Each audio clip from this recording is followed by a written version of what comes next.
વિસ્તારમાં આપ જાણો છો તેમ નદી પટના તેમજ ટાઉન પ્લાનિંગ રોડના દબાણો હટાવવાની કામગીરી શરૂ થઈ છે.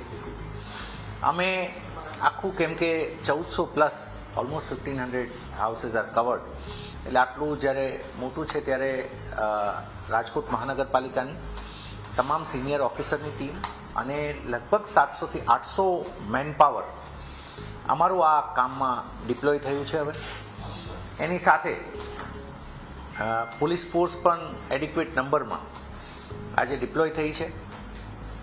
અમને નાગરિકોને સમજાવી અને પોતાની રીતે ખાલી કરે એ પણ પ્રયત્નો શરૂ થયા છે ને એના પણ અમને રિઝલ્ટ્સ મળી રહ્યા છે.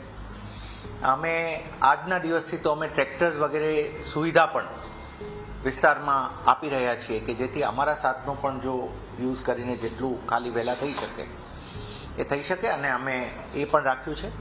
આપને જણાવીએ કે હવે ધીમે ધીમે વી આર મૂવિંગ ટુવર્ડ્સ અમે ડિમોલિશન તરફ આગળ હવે વધ્યા છીએ અને એ પ્રક્રિયા હવે શરૂ થઈ રહી છે. રાજકોટ મહાનગરપાલિકામાં હાલ જંગલેશ વેરો વિસ્તારમાં જે ડિમોલેશન થઈ રહ્યું છે એ લોકોને અગાઉ આજથી 15 વર્ષ પહેલાં દબાણની જગ્યાએ ક્વાર્ટર આપ્યા હતા અને ક્વાર્ટર ખાલી કરાવ્યા છે. રાજકોટ મહાનગરપાલિકાની વેબસાઇટ ઉપર બધા લોકોના ઇન્ટરવ્યૂ આજે કોર્પોરેશને મૂક્યા છે કે અમને 15 વર્ષ પહેલાં આપી દીધા ક્વાર્ટર.